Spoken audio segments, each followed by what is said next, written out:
Hi to all, welcome to our channel. So మనకైతే today video ఏంటంటే, మనకి ఇంకా 15 డేస్లో ఎస్ఎస్సి జీడీ ఎగ్జామ్ అయితే ఉంటుంది. సో మీరు ఎలా ప్రిపేర్ అవుతున్నారు? మీ ప్రిపరేషన్ ఇక్కడి వరకు వచ్చింది అండ్ కొత్త టాపిక్స్ ఏమన్నా చూస్తున్నారా? సో ఒకసారి అయితే మీకు కామెంట్లో అయితే కామెంట్ చేయండి ఈ క్వశ్చన్స్కి. అండ్ ఈ 15 డేస్లో మనం ఈ టైంని ఎంత ఉపయోగించుకుంటే నెక్స్ట్ మనం ఎగ్జామ్లో అంత స్కోర్ చేయడానికి స్కోప్ అనేది ఉంటుంది. సో ఈ ఉన్న టైంని యూటిలైజ్ చేసుకోండి. అండ్ ఈ టైంని మీరు వేస్ట్ చేసుకుంటే ఇప్పుడు ఈ జీడీ నోటిఫికేషన్ ఎగ్జామ్ అనేది మీరు మార్క్స్ అనేవి క్రాక్ చేయలేరు. సో మనకున్నది ఒకటే దారి, చదవాలి చదవాలి చదవాలి. ఎవరి కోసం చదవాలి? నీ కోసం, నీ పేరెంట్స్ కోసం, నీ రెస్పెక్ట్ కోసం. సో నువ్వు చూసే ఉంటావు కదా, నిన్ను ఎంతమంది అవమానించారు అండ్ నిన్ను ఎంతమంది, ఇంకా అవి వేరు. బట్ ఇవన్నీ నీకు తెలుసు, నీకు గుర్తున్నాయి. సో వీటన్నిటికీ మాటలకి నువ్వు మాటలతో సమాధానం చెప్పటం కష్టం. సో నీ గెలుపుతో సమాధానం చెప్పు. అప్పుడు వచ్చే respect and me father and మదర్కి వచ్చే రెస్పెక్ట్ వేరుంటుంది. సో ఇప్పుడు నువ్వు కష్టపడితే ఈ 15 డేస్ తరువాత నీ లైఫ్ ఇంకా చెప్పక్కర్లేదు.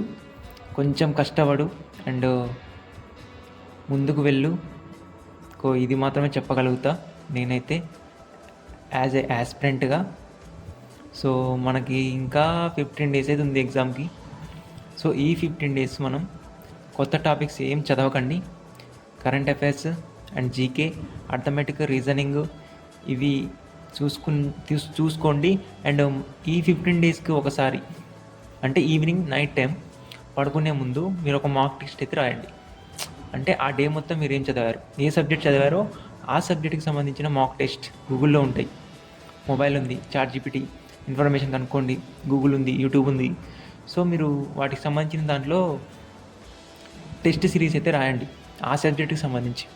అప్పుడు మీకు క్వశ్చన్స్ అనేవి అర్థమవుతాయి, మీరు చూస్తారు, మీకు ఒక నాలెడ్జ్ అనేది వస్తుంది. సో ఇంకా నెక్స్ట్ ఎగ్జామ్ ఇంకా ఈ వీక్, ఈరోజు Sunday, Monday, Tuesday, Wednesday, Thursday, అంటే ఈ 3-4 డేస్లో మనకైతే ఎగ్జామ్ డేట్స్ అయితే వస్తాయి అన్నమాట. ఎగ్జామ్ డేట్స్ అనేవి మనం చెక్ చేసుకోవచ్చు. అండ్ మీకు ఎగ్జామ్ లాంగ్లో పడుతుందా అండ్ ఎర్లీగా పడుతుందా, ఆ విషయాన్ని అనేది మీరు వదిలేయండి.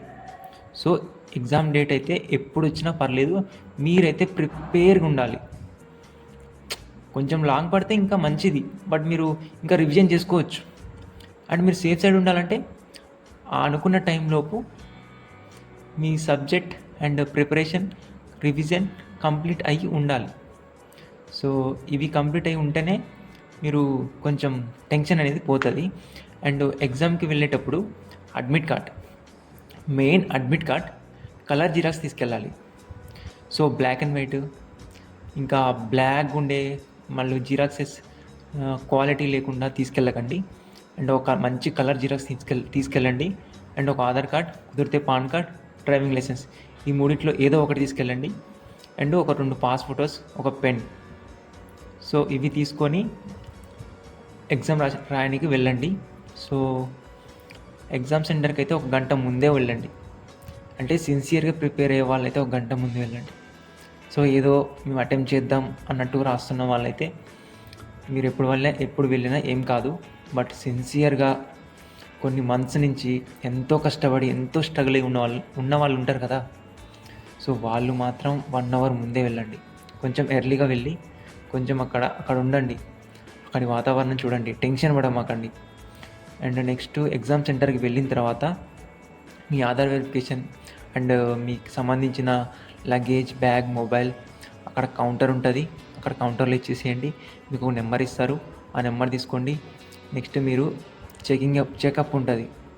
సో చెకప్ అంటే ఏముండదు, జస్ట్ బెల్ట్, చైన్స్, వాచెస్ అవన్నీ మీరు బ్యాగ్లోనే పెట్టేసేయండి, వ్యాలెట్స్ కానీ. మళ్ళీ జస్ట్ చెకప్ చేస్తారు, చెకింగ్ చేస్తారు ఏమైనా తెచ్చారా అని. సో ఆ చెకప్ అయిపోయిన వెంటనే మీకు లోపలికైతే అలౌ చేస్తారు. లోపలికి వెళ్ళిన తర్వాత మీకు ఒక సిస్టమ్ అనేది అలర్ట్ చేస్తారు. అంటే ఆ సిస్టంలో మీకు సంబంధించిన roll number and system number అవన్నీ ఉంటాయి. మీ ఫోటో కూడా వస్తుంది, మీ తమ్ము తీసుకుంటారు ఫస్ట్ వెళ్ళగానే. సో సిగ్నేచర్ అవన్నీ పెట్టేసేయండి. అండ్ క్వశ్చన్ పేపర్ ఓపెన్ అయిన తర్వాత చాలా అంటే చాలా జాగ్రత్తగా ఫస్ట్ క్వశ్చన్స్ అనేవి చూడండి. 1-2 సార్లు చూడండి. చూసిన తర్వాతే అటెంప్ట్ చేయండి. ఎందుకంటే మీరు టెన్షన్ పడి తొందరగా అటెంప్ట్ చేశారనుకో, మీ లైఫ్కి సంబంధించింది కదా, సో అక్కడే ఆగిపోతుంది. సో ఏం చేస్తారంటే క్వశ్చన్స్ జాగ్రత్తగా 1-2 సార్లు చూసి, ఆప్షన్స్ చూసి, మీరు ప్రిపేర్ అయింది చూసి, అండ్ ఒక వైట్ పేపర్ ఇస్తారు మీకు. దాంట్లో మీరు రీజనింగ్కి సంబంధించిన, అర్థమెటిక్కి సంబంధించిన ఫార్ములాస్ అండ్ వాటికి సంబంధించినవి వేసుకొని చూసుకొని చేయండి, అటెంప్ట్ చేయండి క్వశ్చన్స్. సో నేనైతే ఒక్కటే చెప్పగలుగుతా, అందరికైతే ఆల్ ద బెస్ట్. ఎగ్జామ్ అనేది మంచిగా రాయండి. సో ఉన్న ఈ 15 days కరెక్ట్ యూటిలైజ్ చేసుకోండి. ఎక్కడ టైం వేస్ట్ చేయకండి. అనవసరమైన విషయాలలో మీరు తలదూర్చకండి. ఈ 15 days కష్టపడితే ఇంకా నెక్స్ట్ మీరు ఏం చేసినా కానీ ఏం కాదు. ఏం చేసినా ఏం కాదని అలా అని ఏది పడితే అది చేయాలని అయితే కాదు. సో ఒక్కసారి మనకి ఈ 15 days చాలా ఇంపార్టెంట్. ఒక్కటే గుర్తుంచుకోండి, ఎస్ఎస్సి జీడీ ఎగ్జామ్ ఈ ఇయర్ 2025 పక్కా నీ చేతిలో జాబ్ ఉండాలి. ఉంటుంది కూడా, నువ్వు ప్రిపేర్ అయినావు, చూసుకో. ఓకే, సో నచ్చితే నా ఛానల్ని అయితే సబ్స్క్రైబ్ చేసుకోండి. అండ్ ఈ వీడియోకి లైక్ చేయకుండా పర్లేదు, మీరు జస్ట్ మీ ఫ్రెండ్స్ ఉంటారు కదా ఎస్ఎస్సి జీడీకి ప్రిపేర్ అయ్యేవాళ్ళు అండ్ గవర్నమెంట్ జాబ్స్కి ప్రిపేర్ అయ్యేవాళ్ళు, వాళ్ళకొక్క షేర్ కొట్టండి అంతే. మీరు స్టేటస్ పెట్టుకోకుండా పర్లేదు, నాది లైక్ కొట్టుకోకుండా పర్లేదు, సబ్స్క్రైబ్ చేయకుండా పర్లేదు, బట్ వాళ్ళకి షేర్ చేయండి. ఎందుకంటే వాళ్ళు మోటివేట్ అవుతారు అండ్ వాళ్ళకి ఇన్ఫర్మేషన్ అనేది తెలుస్తుంది. సో ఇదొక్కటే నేను చెప్పగలుగుతా. ఎనీవే, అందరికీ ఆల్ ద బెస్ట్. మంచిగా రాయండి ఎగ్జామ్ అండ్ ప్రిపరేషన్ కూడా. ఈ 15 days టైం వేస్ట్ చేయకండి. సో ఇదొకటే చెప్పగలుగుతాను నేను. అండ్ ఇంకో ఇన్ఫర్మేటివ్ వీడియోలో అయితే కలుద్దాం. అంతవరకు అయితే బాయ్ అండ్ జై హింద్.